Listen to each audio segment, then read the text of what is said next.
Hello students, कैसे हैं आप लोग। बच्चों, आज की इस क्लास के अंदर हम चैप्टर 4 शुरू करने वाले हैं और इस चैप्टर के अंदर हम लोग सीखने वाले हैं बेसिस ऑफ अकाउंटिंग। जैसे इसका नाम है वही हम इसके अंदर करने वाले हैं कि क्या बेसिस पे हम अकाउंटिंग करते हैं, किस तरीके से हम अकाउंटिंग करते हैं। बेसिकली हमारी जो अकाउंटिंग है वो दो मेथड्स के ऊपर बेस्ड है। Number one is cash basis और नंबर टू एक्रूवल बेसिस। तो किस तरीके से हम अकाउंटिंग इन दोनों सिस्टम्स के अंदर करते हैं, क्या इनके फीचर्स, एडवांटेजेस और डिसएडवांटेजेस हैं, ये हम आज की क्लास में देखने वाले हैं। तो चलिए स्टार्ट करते हैं आज की क्लास।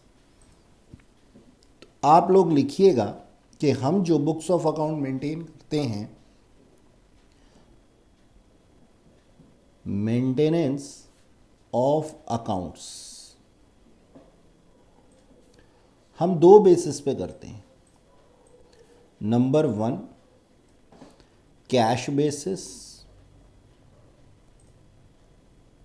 और number two accrual basis.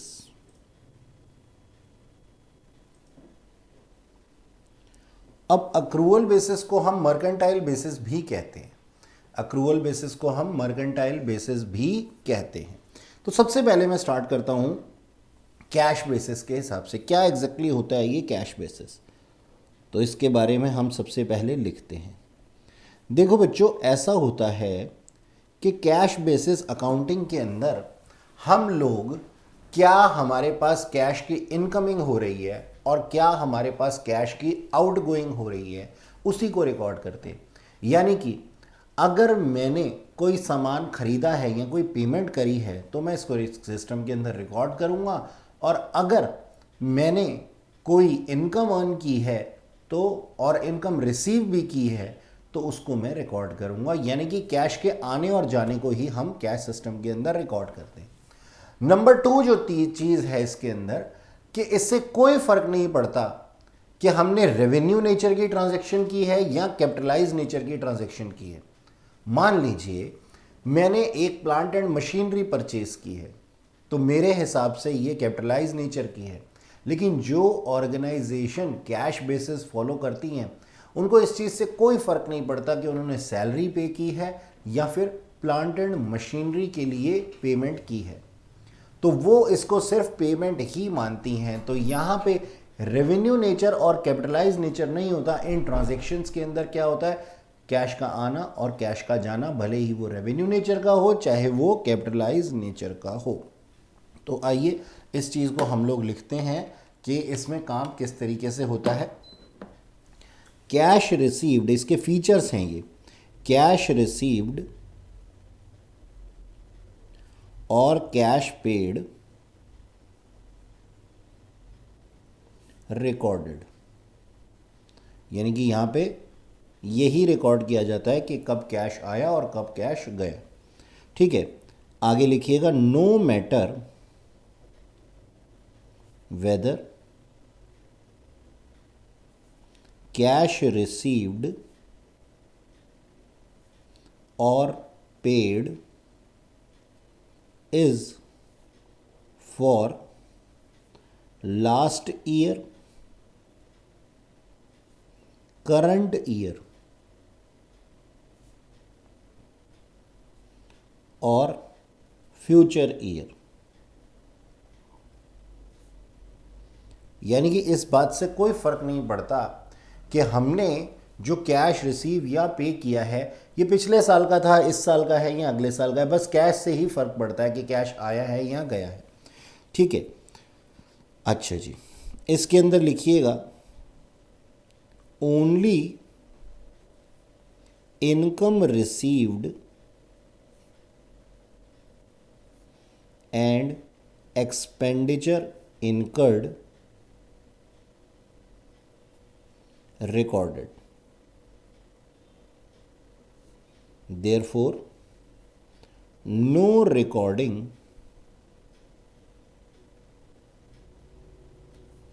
done for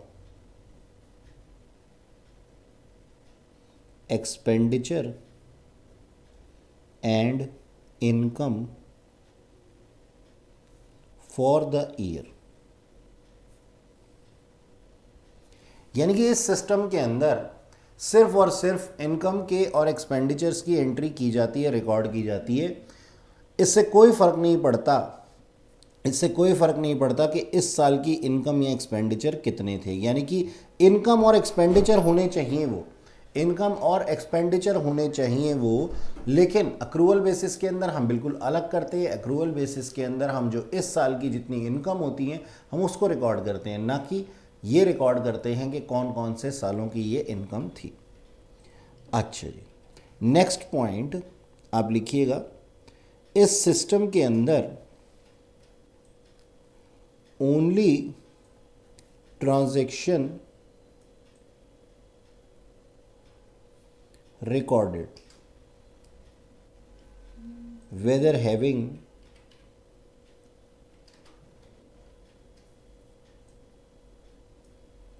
revenue nature और कैपिटल नेचर। ये पॉइंट मैं आपको पहले ही बता चुका हूँ। अच्छा, नेक्स्ट फीचर इसका लिखिएगा कि इस सिस्टम के अंदर रिसिप्ट एंड पेमेंट अकाउंट बनाए जाते हैं। Receipts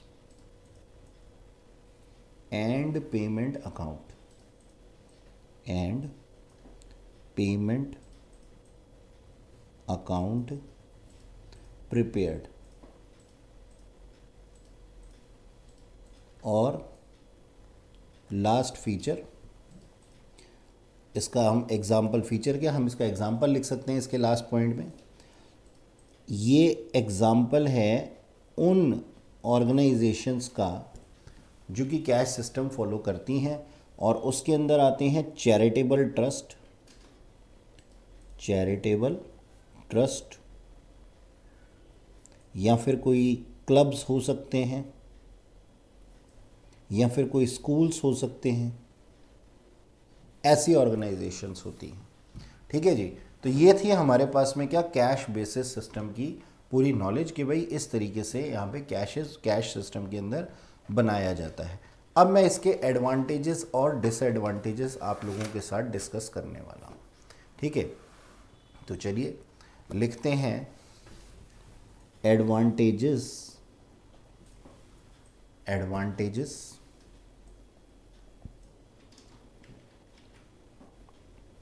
of cash system. सबसे पहला सिस्टम का जो इस सिस्टम का जो पहला एडवांटेज है वो क्या है, ये सिंपल अकाउंटिंग सिस्टम है। तो मैं लिख देता हूँ simple basis of accounting.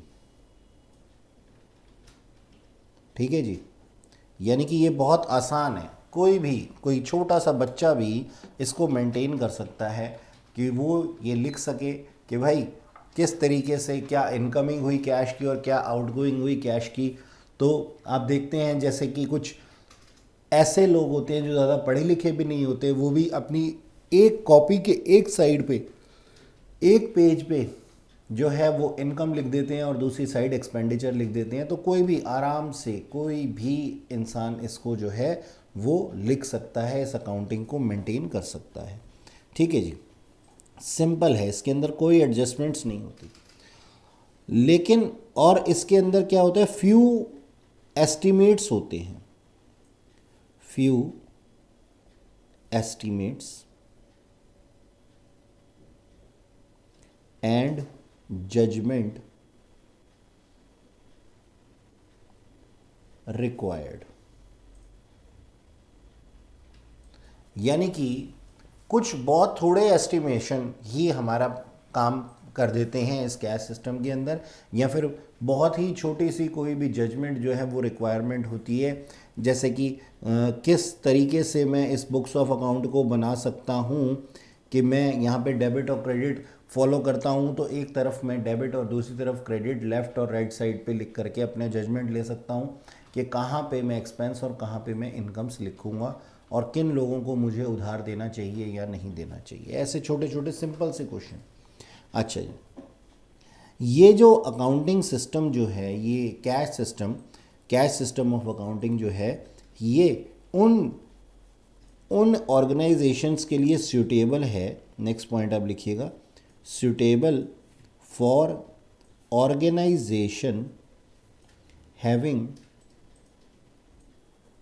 Lots of cash transactions. यानी कि सोच करके देखो, जो इंसान उधार पे काम ही नहीं करता, उसका सिर्फ कैश पे ही काम होता है, कैश में ही इनकमिंग और कैश में ही आउटगोइंग, तो उसके लिए ये अकाउंटिंग सिस्टम जो है वो एकदम परफेक्ट है, वो एकदम परफेक्ट है। ठीक है जी। तो ये हमारे पास में क्या थे, कुछ एडवांटेजेस थे हमारे अकाउंटिंग सिस्टम कैश सिस्टम के। अब मैं लिखता हूँ आगे इसके disadvantages. Disadvantages of cash system. ठीक है, चलिए अब हम इसके डिसएडवांटेजेस देखेंगे। वैसे जो इसके डिसएडवांटेजेस हैं वो थोड़े ज़्यादा हैं और ज़्यादा अप्रोप्रिएट भी हैं, इसलिए हम कैश सिस्टम को फॉलो नहीं करते। तो सबसे पहला जो हमारा डिसएडवांटेज है, आप लिखिएगा, और इनके डिसएडवांटेजेस को हम लोग एग्जाम्पल के थ्रू समझेंगे भी। Doesn't give true and fair view of profits और लॉसेस। ठीक है जी। हमारे पास में जो एक्चुअल प्रॉफिट और लॉसेस का ट्रू एंड फेयर व्यू आना चाहिए था, वो कैश सिस्टम के अंदर नहीं आता। क्योंकि अगर हमने कभी भी सामान जो है वो क्रेडिट पे दे रखा है, तो हमारे को इसकी कैलकुलेशन तो हो ही नहीं पाती। और अगर क्रेडिट बेस अकाउंटिंग नहीं होगी, वैसे आप सोच सकते हैं कि बिजनेस का दूसरा रूल ही क्या है, क्रेडिट है। तो अगर क्रेडिट नहीं होगा, अगर क्रेडिट की ट्रांजैक्शंस नहीं होगी, तो बिजनेस नहीं हो सकता। यानी कि किसी भी बिजनेस के अंदर क्रेडिट ट्रांजैक्शन ना हो ऐसा नहीं होता। लेकिन अगर क्रेडिट ट्रांजैक्शन होती हैं तो इनको रिकॉर्ड नहीं किया जाता हमारी कैश सिस्टम के अंदर, और ये सभी से बड़ा इसका ड्रॉबैक है, सबसे बड़ा ड्रॉबैक है ये इसका। ठीक है जी। तो हमने सबसे पहला पॉइंट यही लिखा कि ऐसे ड्रॉबैक की वजह से हमें ट्रू एंड फेयर व्यू नहीं मिल पाता, किसका, हमारे प्रॉफिट्स या लॉसेस का। Number 2 point, doesn't follow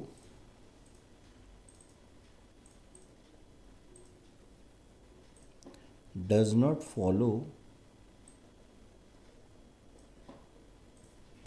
matching principle।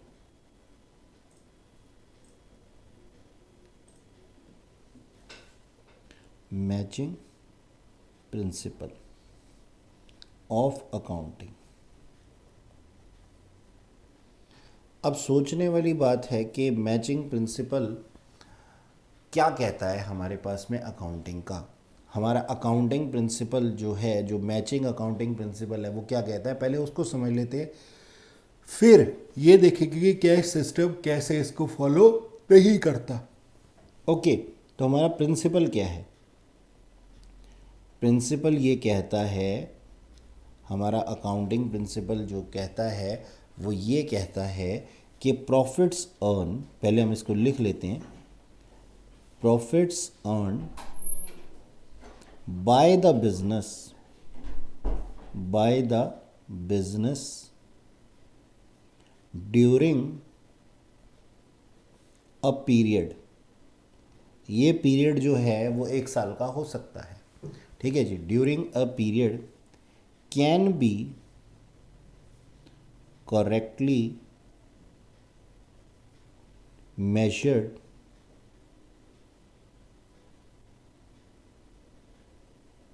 Major किया जा सकता है only when the revenue earn during the period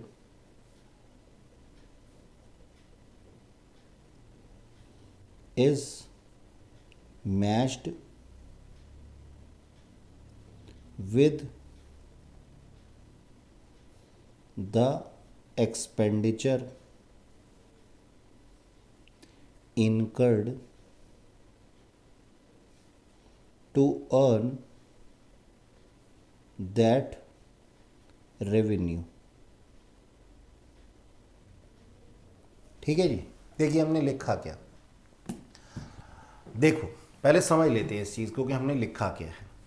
हमारे पास में क्या है, मान लो मैंने कुछ खर्चे किए हैं और उन खर्चों की, सारे खर्चों की रिकॉर्डिंग नहीं होती। कुछ खर्चे जो है मैंने किए हैं आउटस्टैंडिंग बेसिस पे, यानी कि अभी तक मैंने उसको पे नहीं किया, यानी कि उन खर्चों को मैंने अभी तक पे नहीं किया, अभी बकाया हैं वो खर्चे। और कुछ जो खर्चे हैं वो मैं पे कर चुका हूँ। ठीक है, इसका अभी एक एग्जांपल भी लेते हैं।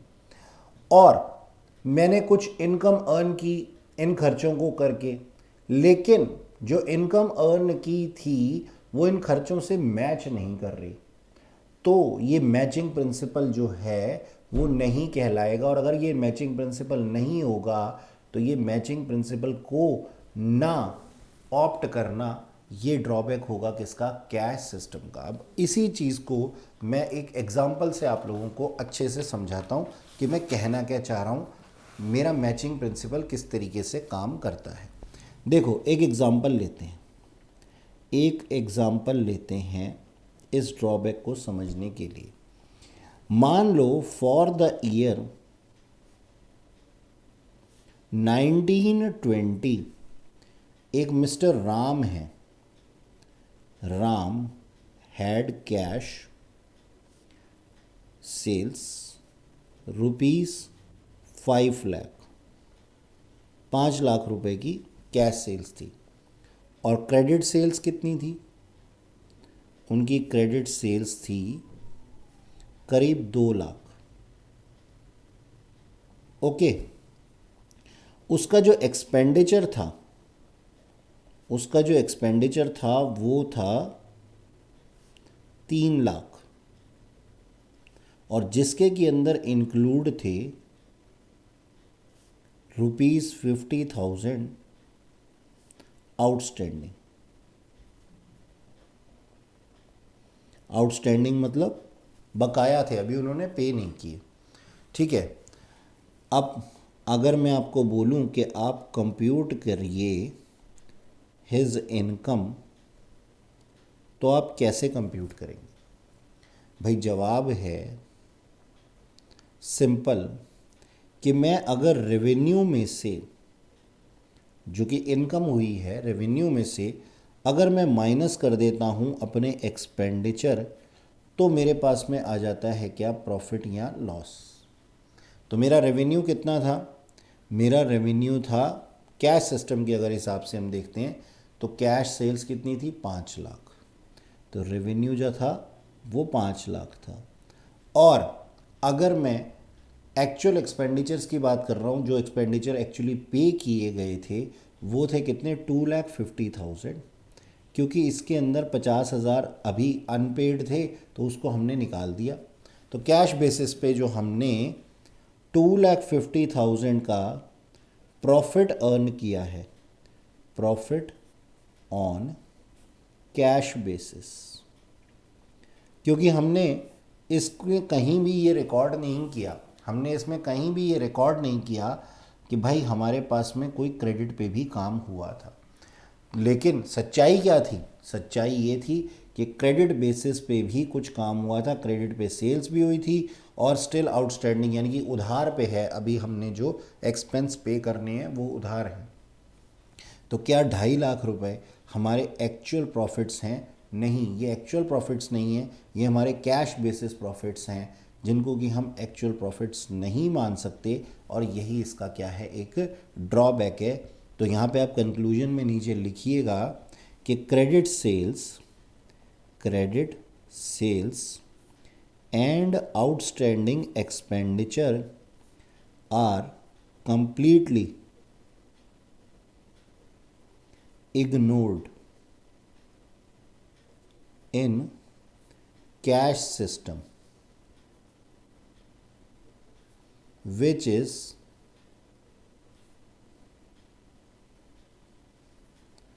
a drawback। Of this accounting system. ठीक है जी, क्योंकि ये ट्रू एंड फेयर व्यू नहीं देता हमारे एक्चुअल जितने भी हमारी एक्चुअल इनकम्स हुई हैं उनका। ठीक है, अब ये तो था हमारा एक एग्जाम्पल जिससे कि हमने सेकेंड ड्रॉबैक को इसके दिखाया। थर्ड ड्रॉबैक क्या है? थर्ड ड्रॉबैक है कि सिस्टम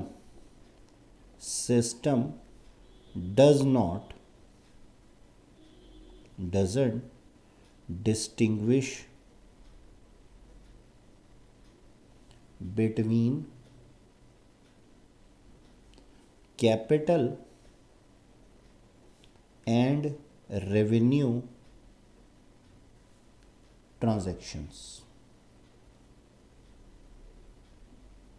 ठीक है जी, ये जो सिस्टम है कैश बेसिस सिस्टम, ये बिल्कुल भी बाइफरकेट नहीं करता किसको?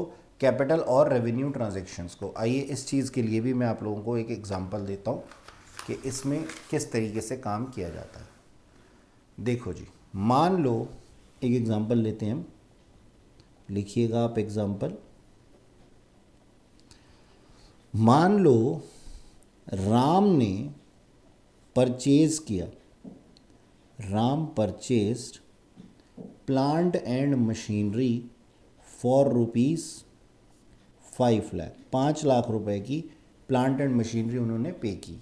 ठीक है जी, साथ ही उन्होंने सैलरी पे की,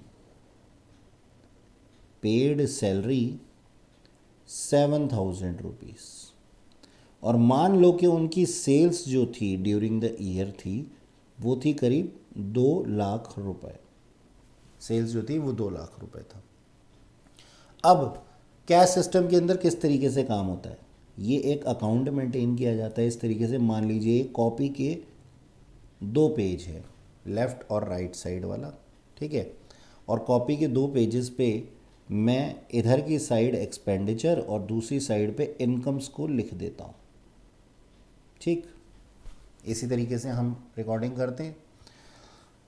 और जो मेरी सेल्स है ना, वो कितनी है? सेल्स मेरी इनकम होती है, तो मेरी जो सेल्स है वो है करीब 2 लाख रुपए, 2 लाख रुपए।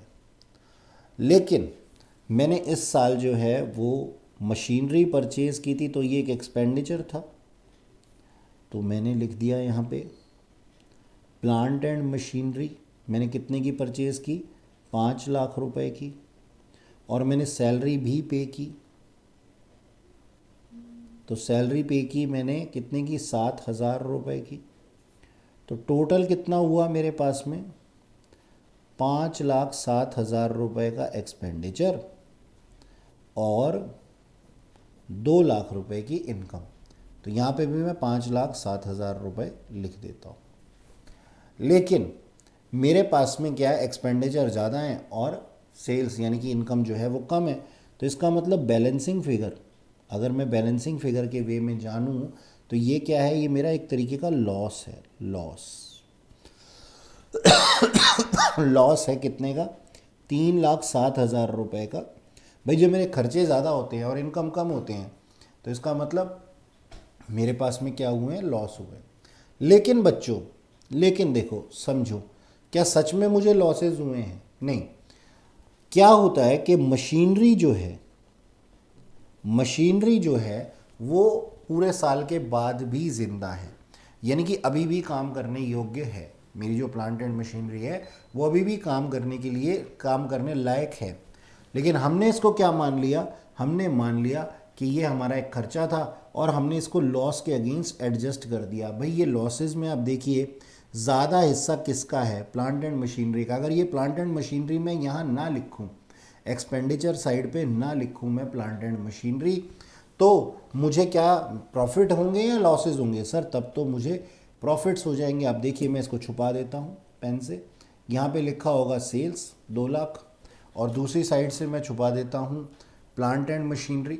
ठीक है, इस पेंसिल से मैंने इसको प्लांट एंड मशीनरी को छुपा दिया। तो आप देखिए सेल्स कितनी थी? सेल्स थी 2 लाख और सैलरी कितनी थी 7,000, यानी कि मुझे प्रॉफिट आ जाएंगे कितने 1,93,000 रुपीज़ के। तो जब 1,93,000 के प्रॉफिट्स हैं तो ये 3,07,000 रुपये के प्रॉफिट्स कैसे हो सकते हैं, लॉसेस कैसे हो सकते हैं, ये ही हमारे अकाउंटिंग सिस्टम का एक क्या है ड्रॉबैक है। ये कैश सिस्टम अकाउंटिंग सिस्टम का ड्रॉबैक है। आप सोच करके देखिए, अगर मैं ये प्लांट एंड मशीनरी यहाँ पे ना लिखूँ तो मुझे प्रॉफिट्स हो जाएंगे लॉसेस की जगह। ठीक है, तो हम क्या लिखते हैं, इसके कंक्लूजन में लिखते हैं machinery return of, return of मतलब राइट ऑफ कर दी गई, एडजस्ट कर दी गई अपने लॉसेस के अगेंस्ट। ठीक है जी, और लॉसेस मशीनरी की वजह से ही आए थे, तो मशीनरी रिटर्न ऑफ फुल्ली, पूरे की पूरी तरीके से हमने एक्सपेंडिचर मान लिया। जबकि एक्सपेंडिचर हम उस चीज़ को कहते हैं बच्चों, अकाउंटिंग लैंग्वेज में हम एक्सपेंडिचर उस चीज़ को कहते हैं जो पूरा का पूरा कंज्यूम कर लिया गया होता है। लेकिन क्या मशीनरी पूरी की पूरी कंज्यूम कर ली गई थी इस साल? क्या 5 लाख की मशीनरी की वैल्यू एक साल बाद में सिर्फ और सिर्फ ज़ीरो रह गई है? नहीं, ज़ीरो नहीं रह गई है। तो ये जो प्लांट एंड मशीनरी है ये हमारा एक्सपेंडिचर नहीं है, इसलिए हमारे पास में यहाँ इस सिस्टम के अंदर हमने मशीनरी को राइट ऑफ कर दिया है फुल्ली। लेकिन at the end of year machinery having let's say value ₹4,75,000, एक साल के बाद में इस मशीनरी की वैल्यू जो है 4,75,000 रुपये है। ठीक है जी, तो हम लोग क्या कहते हैं कि ये अकाउंटिंग सिस्टम हमें ट्रू एंड फेयर पिक्चर नहीं दे रहा है। बार बार मैं यही चीज़ बता रहा हूँ आप लोगों को एग्जाम्पल के थ्रू कि भाई हमने यहाँ पे क्या किया, रेवेन्यू नेचर, अगर यहाँ पे हमारे को पता होता कि रेवेन्यू नेचर की ट्रांजैक्शन क्या होगी, लेकिन इस सिस्टम के अंदर हम कैपिटल और रेवेन्यू नेचर को डिस्टिंग्विश ही नहीं कर सकते। तो यहाँ पे कैपिटल नेचर के एक्सपेंडिचर को हमें यहाँ पे 5 लाख रुपए नहीं लिखना चाहिए था, बल्कि उनकी फॉल इन वैल्यू यानी कि डेप्रीसिएशन को ही सिर्फ रिकॉर्ड करना चाहिए था, जो कि करीब 25,000 रुपये थी। 5 लाख में से 4,75,000 की बच गई है, यानी कि 25,000 ही सिर्फ हमारा कंज्यूम हुआ है, 25,000 की मशीनरी हमारी कंज्यूम हुई है। और अगर ऐसा मैं करता तो देखिए क्या रिज़ल्ट होता, तो रिज़ल्ट ये होता कि मैं अपनी इनकम साइड पे लिखता सेल्स कितनी 2 लाख, और एक्सपेंडिचर साइड पे मैं लिखता depreciation on plant and machinery कितना, सिर्फ और सिर्फ 25,000 रुपये, जितना कि कंज्यूम किया गया था। और सैलरी पे करता तो उसको भी लिख देता 7,000 रुपये को। तो इस केस में देखिए मेरी सेल्स यानी कि इनकम जो है वो ज़्यादा है मेरे एक्सपेंडिचर से, तो मुझे क्या आ जाते सर, मुझे प्रॉफिट्स हो जाते। तो जो बैलेंसिंग फिगर आ जाती वो मेरी प्रॉफिट्स के नाम से जानी जाती। ओके, तो ये हमारा क्या है, एक ड्रॉबैक है कैश सिस्टम का। ठीक है, अच्छा जी, ये तो था हमारे पास में कैश सिस्टम ऑफ अकाउंटिंग, जिसके के अंदर हमने देखा कि उसके क्या लूप होल्स है और क्या हमारे पास में एडवांटेज और डिसएडवांटेजेस हैं। फीचर्स के बारे में भी हमने पढ़ा। अब हम देखेंगे जी दूसरा अकाउंटिंग सिस्टम, यानी कि अक्रूवल बेसिस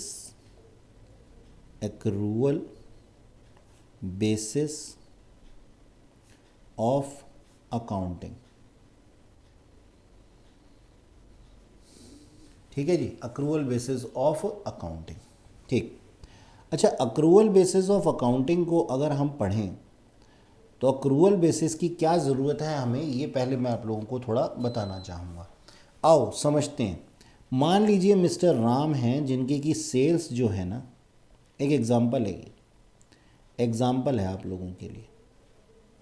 ठीक है, मान लीजिए मिस्टर राम की जो सेल्स है ना वो है करीब 3,50,000 रुपये, जिसमें से कि उनकी कैश सेल्स है करीब 2 लाख, और जो उन लोगों की क्रेडिट सेल्स है, जो मिस्टर राम की क्रेडिट सेल्स है वो है 1.5 लाख रुपए।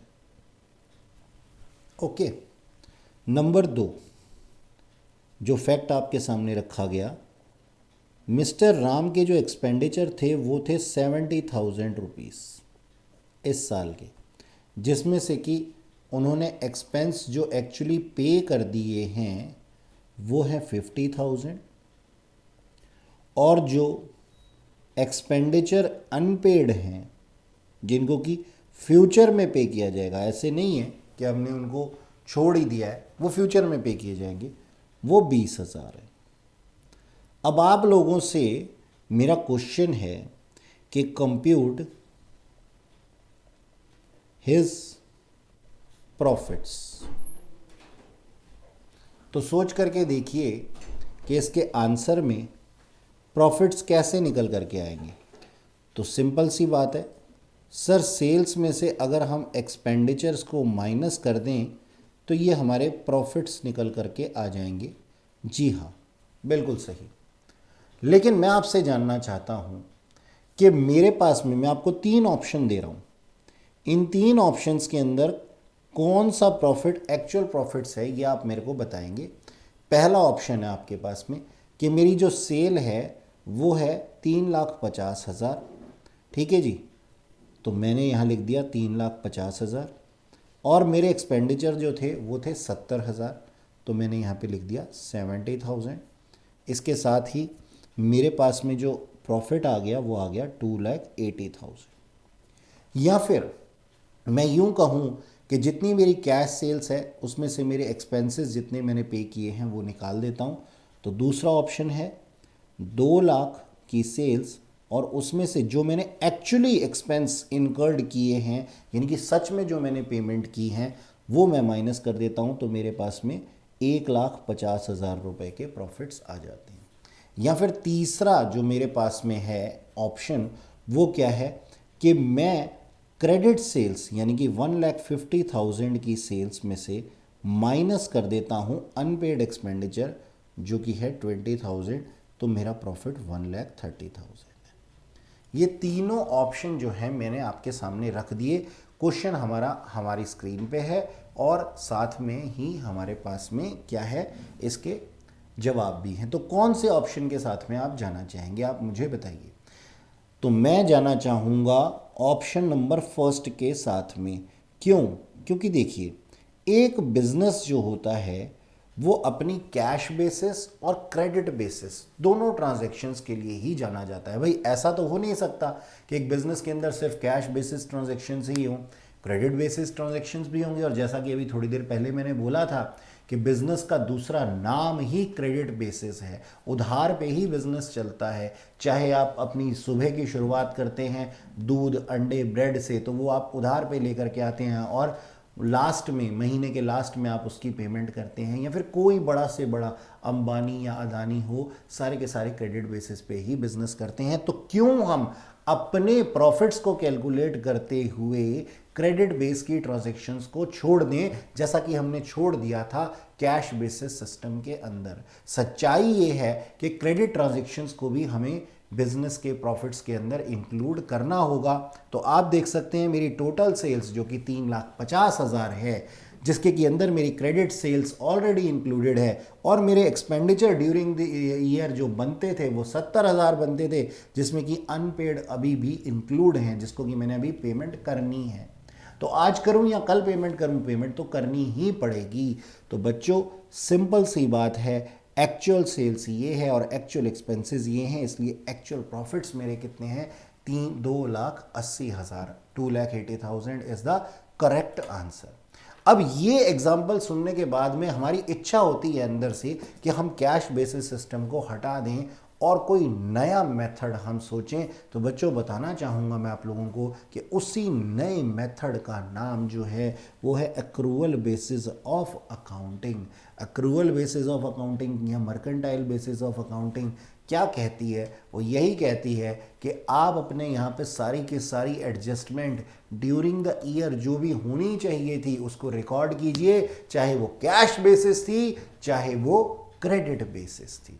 चलिए इसी एग्जाम्पल को अब हमने पूरा कर लिया है इस एग्जाम्पल को, और अब हम लोग इसके फीचर्स लिखते हैं कि एक्रूअल बेसिस किस तरीके से हमारे पास में काम करता है। ठीक, तो आप लिखिएगा इनकम रिकॉर्डेड, अब मैं लिखा रहा हूं एक्रूअल बेसिस।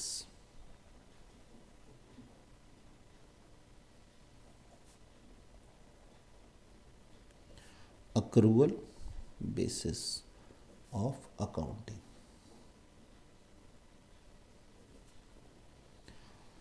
सबसे पहला पॉइंट आप लिखिएगा, income recorded as and when earned, whether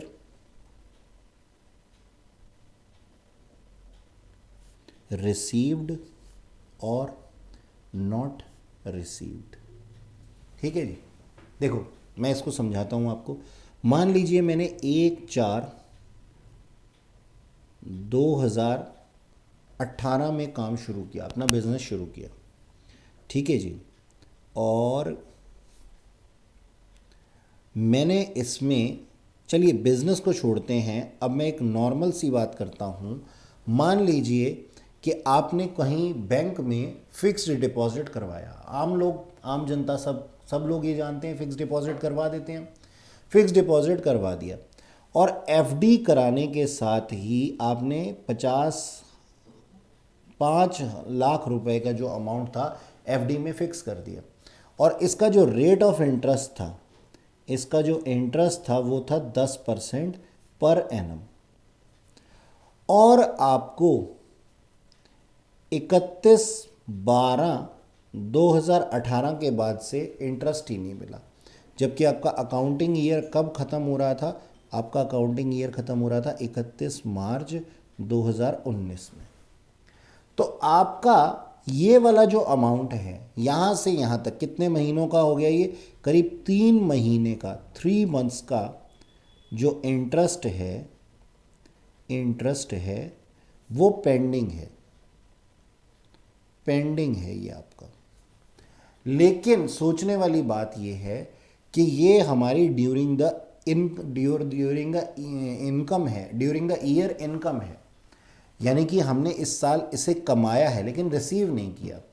तो जो पेंडिंग इंटरेस्ट है वो क्या है? वो हमारी इनकम अर्न है बट नॉट रिसीव्ड है। इसको हमने अभी तक रिसीव नहीं किया है। तो क्या ये हमारी इनकम का पार्ट नहीं माना जाएगा? बिल्कुल, बेशक माना जाएगा। तो हम क्या बोलेंगे कि अगर हमने इनकम लिखनी है तो हम लिखेंगे अक्रूवल बेसिस के हिसाब से इनकम ड्यूरिंग द ईयर। इस सिस्टम के अंदर हम इनकम ड्यूरिंग द ईयर को रिकॉर्ड करते हैं, ना कि हम रिकॉर्ड करते हैं income received during the year. यानी कि जो हमने कमाया है उसे हमें रिकॉर्ड करना है, चाहे वो हमने रिसीव किया हो या ना किया हो। तो आप देख सकते हैं यहाँ पे 5 लाख के ऊपर 10% कितना आता है? 50,000 रुपये। तो इनकम साइड पे मैं क्या लिख दूंगा? 50,000 रुपीज़। और इसका नाम क्या दूंगा? Interest on FD, fix deposit के ऊपर इंटरेस्ट। चलिए, ये तो बात थी सिक्के के एक पहलू की, यानी कि इनकम की। अब मैं बात करता हूं सिक्के के दूसरे पहलू, यानी कि एक्सपेंडिचर्स की। चलो इसको भी हम लोग लिखते हैं पहले और उसके बाद में एक एग्जांपल से इसको समझेंगे। Expenditure recorded as and when arise, ठीक है जी, वेदर पेड और नॉट। आप समझिए इस चीज को भी। यहां पे मैंने एक लाइन लिख दी, सर ये क्या लिखा आपने, हमें समझ नहीं आया। आओ इसको भी उसी एग्जाम्पल के थ्रू समझते हैं। मान लीजिए 1/4/2018 को मैंने अपने पास में एक एम्प्लॉय रखा, ठीक है जी, मैंने अपने पास में एक एम्प्लॉय रखा और उसकी सैलरी मैंने 31/12/2018 के बाद से दी ही नहीं। इसकी जो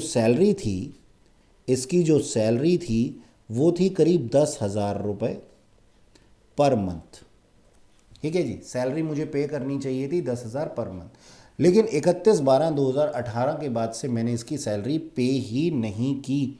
लेकिन मुझे पे करनी चाहिए थी 31 मार्च 2019 तक। इसका मतलब ये है कि इस टाइम पीरियड के अंदर ये जो 3 महीने की मेरी 3 मंथ्स की उसको मुझे सैलरी देनी है, वो मेरे लिए पेंडिंग है। 3 मंथ सैलरी पेंडिंग। ठीक है जी, ये पेंडिंग है मेरे पास में। अब जब ये पेंडिंग है तो ये क्या है, मेरी ऑब्लिगेशन है, मेरी एक लाइबिलिटी है कि मैं इसको पे करूं। तो यहां पे इस सिस्टम के अंदर मैं ये रिकॉर्ड नहीं करता कि मैंने सैलरी कितनी पे की है, बल्कि ये रिकॉर्ड करता हूं कि मुझे सैलरी इस साल कितनी पे करनी चाहिए थी, यानी कि मेरा एक्सपेंडिचर कितना था। तो भाई सिंपल सी बात है, एक्सपेंडिचर एज सैलरी कितना था, 10,000 इंटू 12, 1,20,000। तो एक्सपेंडिचर साइड पे मैं 1,20,000 रुपये रिकॉर्ड करूंगा, ना कि मैं 90,000 10,000 इंटू 9 रिकॉर्ड नहीं करूंगा। जो मैंने पे किया वो रिकॉर्ड नहीं करना, मुझे रिकॉर्ड करना है जो मुझे अभी बकाया है, उसको भी आज ही रिकॉर्ड कर लेना है। तो यहाँ पे हम क्रेडिट बेसिस की भी बात करते हैं, हम यहाँ पे क्या करते हैं, क्रेडिट बेसिस की भी बात करते हैं। अच्छा जी, अब इस अकाउंटिंग सिस्टम के एडवांटेज और डिसएडवांटेजेस क्या हैं, इसको हमें लिखना है। एडवांटेजेस, तो अक्रूवल बेसिस सिस्टम के एडवांटेजेस क्या हैं। सबसे पहला, it is more scientific. It is more scientific, hence preferred bye accountant.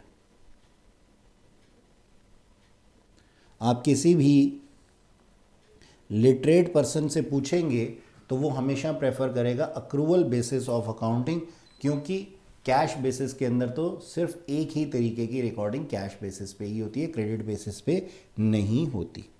Next, shows complete picture of transaction. ये भी हम समझ चुके हैं कि सारी की सारी ट्रांजैक्शंस इसके अंदर रिकॉर्ड होती हैं, तो कंप्लीट पिक्चर हमें ट्रांजैक्शंस की मिलती है। नेक्स्ट पॉइंट आप लिखिएगा, record all adjustments. Record all adjustment यानी कि सारी की सारी एडजस्टमेंट्स रिकॉर्ड करता है, जैसे कि प्रीपेड, यानी कि जैसे कि हम किसी को एडवांस में पेमेंट कर दें तो उसको हम क्या कहते हैं, प्रीपेड कहते हैं। या फिर आउटस्टैंडिंग, आउटस्टैंडिंग जिसका कि अभी हमें बकाया हो, तो जितनी भी बकाया या फिर जितनी भी एडवांस में पेमेंट्स की जाती हैं उसको ये रिकॉर्ड करता है। साथ ही अगर हमने किसी से एडवांस में कोई इनकम ले ली है, ये उसको भी रिकॉर्ड करता है। ठीक है जी। अच्छा, नेक्स्ट पॉइंट आप लिखिएगा, correct profits and losses for a particular period shows. मतलब इट शोज एक्चुअल प्रॉफिट्स और losses for a particular period. कि अभी हमने थोड़ी देर पहले इस एग्जाम्पल से समझा था, जहाँ पे मैंने आप लोगों को समझाया था कि किस तरीके से हमें एक अकाउंटिंग को एक्चुअल बेसिस पे बनाना चाहिए, ये वाला एग्जाम्पल। अच्छा जी, 4th पॉइंट के बाद में हमारे पास में है 5th पॉइंट और last point, true and fair. True and fair, therefore मतलब ये सच्चाई है इसकी प्रेजेंटेशन में, इस वजह से ये एक्सेप्टेबल है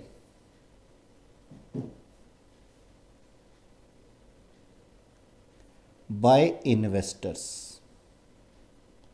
यानी कि इन्वेस्टर्स कैश बेसिस के अंदर थोड़ा कम ही रुझान रखते हैं, जबकि ट्रू एंड फेयर पिक्चर मिलती है कहाँ पे, अक्रूवल अकाउंटिंग सिस्टम के अंदर। इसलिए जो इन्वेस्टर्स होते हैं वो उन कंपनियों की तरफ या फिर उन जगहों पे इन्वेस्टमेंट करने में ज़्यादा ध्यान रखते हैं जहाँ पे accrual basis of accounting system दिखाया जाता है। अब यहाँ पे ही जैसे कि हमारे ये कुछ एडवांटेजेस हैं, ऐसे ही हमारे कुछ डिसएडवांटेजेस भी हैं, तो इसको भी हम लोग जो हैं वो समझेंगे कि हमारे डिसएडवांटेजेस क्या हैं।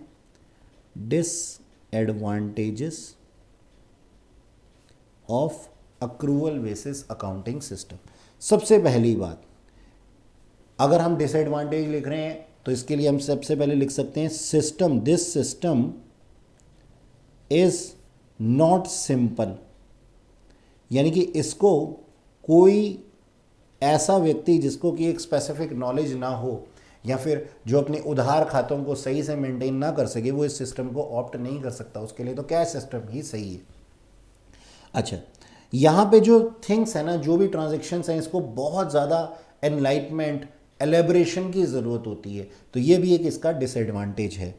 To many things to elaborate a transaction, यानी कि एक ही ट्रांजेक्शन को एलेबरेट करने के लिए बहुत सारी चीज़ें चाहिए, ये इसका डिसएडवांटेज है। और यही डिसएडवांटेज इसको वेरी कॉस्टली बना देता है, बहुत ज़्यादा महंगा बना देता है। तो मैं अगला डिसएडवांटेज इसका यही लिखूंगा, वेरी कॉस्टली, क्योंकि बार बार हमें अकाउंटिंग करनी पड़ती है और कई तरीके की अकाउंटिंग इसके अंदर ऑप्ट करनी पड़ती है, कई तरीके की स्टेशनरी हमें रिक्वायरमेंट होती है, तो ये काफ़ी कॉस्टली सिस्टम है। और चौथा पॉइंट, क्विक अप्रेजल